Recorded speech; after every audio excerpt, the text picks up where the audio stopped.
My name is Emma. I live in a quiet town called Maple Hill. I am 28 years old. My husband's name is Lee, and he is 30. We have a baby girl. Her name is Anna, and she is 1 year old. She has soft hair and big eyes. When she laughs, it feels like sunshine. When Lee and I got married 5 years ago, we did not have much. We lived in a small rented room in another family's house. The room had a bed, a small fridge, and a table. It was not our own place, but we were together. That was enough. We talked about our future many times. We wanted to buy a house, a place where we could cook together, raise a family, and grow old. But houses were too expensive in Maple Hill, so we made a simple plan. We said, let's save money first. We will buy a small house later. We can sell it and get a bigger one. Lee's mother, Mrs. Grace, did not like this plan. She said, why wait? Buy a big house, now don't waste your time on small things. We tried to explain we don't have enough money. A small house is all we can afford right now. But she didn't agree. I will help. She said, you can dream bigger. Then, 2 years ago, I found out I was pregnant. I waited until the evening and told Lee after dinner. He smiled so wide and hugged me tight. We are going to be parents, he said. We were happy. We laughed and dreamed about our baby at that time. We had saved enough money for a small house. We were ready to buy it. But when we told Mrs. Grace, she had a new plan. Don't buy a small house, she said. Buy a bigger one. I will give you money. You can ask your parents too together. You can make it work. You will only need to pay a little each month. It will not be hard. Lee looked at me. I looked at him. We were not sure. Mrs. Grace smiled and said, don't worry when the baby comes. I will take care of her. You can go back to work. I will be with the baby every day. It sounded perfect. I believed her. I was so thankful. Thank you so much, I said. We bought a bigger house. It was lovely. It had 3 bedrooms, a little garden with 2 trees, and a warm kitchen with big windows. The baby's room was bright and quiet. I was 7 months pregnant when we moved in. Lee painted the baby's room light green. He put stars on the wall. He worked hard every day. He wanted everything to be perfect. Then one morning I felt pain in my belly. We rushed to the hospital that night. Our baby girl Emma was born. She was small but healthy. I cried when I held her. She was so tiny, so soft. I kissed her on the forehead and whispered, I love you. I stayed home with Emma for 3 months. Every day was full of baby bottles, diapers, and lullabies. I didn't sleep much, but I was happy then, as she promised. Mrs. Grace came to help. She came every morning at 8 o'clock. I would kiss Emma, say goodbye, and leave for work. Lee also worked. We both came home in the evening, tired but happy. Mrs. Grace said, Emma slept today. Or she cried, but I gave her a walk, and she calmed down. I thanked her every day. Lee said, we are lucky to have her. We paid the bank each month. It was a big payment, but we managed Lee, and I worked. Mrs. Grace stayed with Emma. We thought we had found the perfect plan, but one morning everything changed. It was a Monday. I had just packed my lunch and was putting on my coat. Mrs. Grace came in and sat on the sofa. She looked at me and said, Emma, I need to talk to you. I sat down. Yes, she looked serious. I can't take care of Emma anymore. I am tired. I didn't understand. What do you mean? She said, I want to rest now. I want to live my own life. I have helped. Enough. I can't stay with Emma every day. My heart dropped. But you promised. I said I did help. She replied, but now I want to go out, meet my friends, and enjoy my time. I felt like crying. Emma is just 1 year old. She's too young to go to daycare. She said, I'm sorry, but I can't do this anymore. That night, Lee and I sat in silence at the table. He said, what do we do now? I whispered, I don't know. I stopped working the next day. I stayed home with Emma. She was happy to have me all day, but I was not happy. I loved my daughter, but I also felt trapped. I missed talking to people, I missed work, I missed myself. Lee worked long hours. He left at 7 honker and came home at 8 o'clock every evening. We ate dinner, played with Emma, and went to bed. We were both tired. We didn't talk much. We just did what we had to do. I called Mrs. Grace one afternoon. "Can you help just 1 or 2 days a week?" I asked. She said, "No, I'm busy. I go to the park now. I take painting classes. I want to enjoy my life." I didn't say anything, but inside I felt hurt. Why did she promise if she was going to stop? Why did she make us believe we could handle this? I called my friend Mira. She had a baby boy. I told her everything. She said, "Emma, it is not easy, but you are strong. You will find a way." Her words helped me a little. She said, "Maybe ask Lee's parents, maybe they can help." I thought about it. Maybe that was the next step before I share the rest of my story. I want to ask you something. Where are you listening from? It gives me strength to know someone is hearing my words, someone who understands. Please tell me in the comments. I would really love to know. That weekend, Lee and I went to visit his parents. They lived about 30 minutes away from us. Their house was small but cozy. They were always kind to me. We brought lunch with us, chicken sandwiches and apple pie. Emma sat in her little chair and clapped her hands when she saw her grandparents. They smiled and kissed her forehead after lunch. I looked at Lee. He gave a small sigh. Then I spoke. "Mum, Dad," I said, "we need some help." They looked at me and listened. My mum can't take care of Emma anymore. I had to stop working. It's hard now. Lee works all day. I stay home with Emma. We are very tired. We don't know what to do. Lee's mother touched my hand. "We love Emma. What kind of help do you need? Even 1 or 2 days a week would help," I said, "so I can rest a little or maybe find a small job from home." They looked at each other. Then Lee's father said, "We are old now. We get tired quickly, but we can come on weekends. We can take care of Emma for a few hours." I smiled. "Thank you, that would really help." Lee smiled too. We felt a little lighter. A small bit of help felt like a big gift. The next few weeks were still hard. I took care of Emma every day. She cried when she was hungry. She laughed when I made funny faces. She pulled my hair when I tried to rest. I loved her so much, but I was always tired. Lee left for work early and came home late. I missed him. We had little time to talk most nights. We were too tired to say much. We ate, played with Emma, and fell asleep one morning. I got an idea. I thought maybe I can work from home just a few hours a day, something small, when Emma took her afternoon nap. I opened the laptop. I looked online for part-time jobs. Most jobs needed special skills, but I kept looking after a few days. I found some simple tasks: writing short texts, checking documents, answering emails. I applied to 3 small jobs.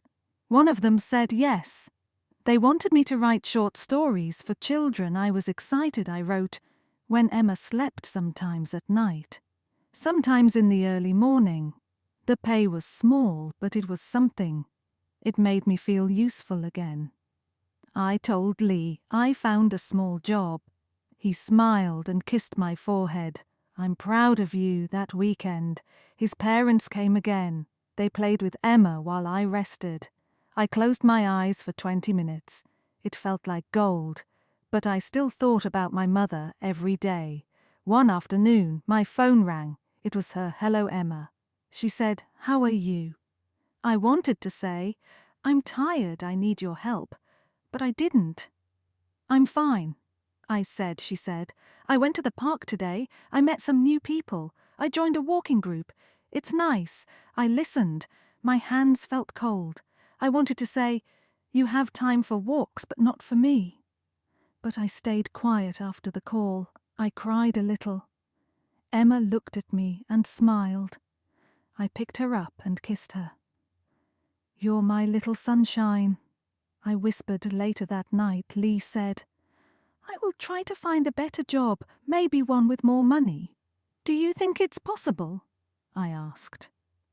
"I'll try," he said. "Even if I work longer hours, at least we can feel less worried." We made a plan. He would look for a better job. I would take care of Emma and keep writing part-time. His parents would help on weekends. It was not perfect, but it was better than nothing. Days passed than weeks. Emma started standing with support. She clapped when she saw cartoons. She said, "Mama," for the first time.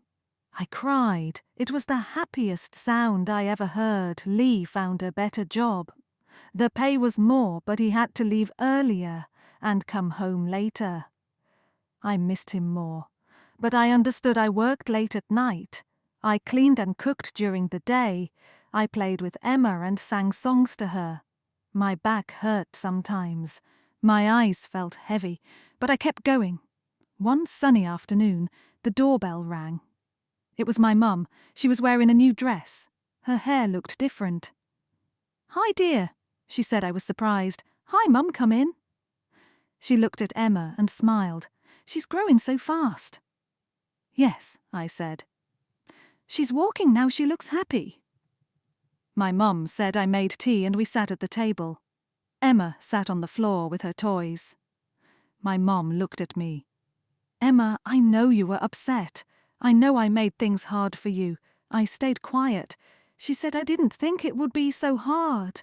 I wanted to help, but I also wanted time for myself. I didn't know you would feel so alone. I looked down. I understand, Mum, but it hurt. We trusted your promise. I know," she said, "I made a mistake. I'm sorry. I felt tears in my eyes. It was really hard." I whispered, "I can't come every day," she said, "but maybe I can help 1 or 2 days a week. You can rest or work whatever you need." I felt a warm feeling in my chest that would help so much. She reached out and held my hand. "I love you, Emma. And I love Emma too."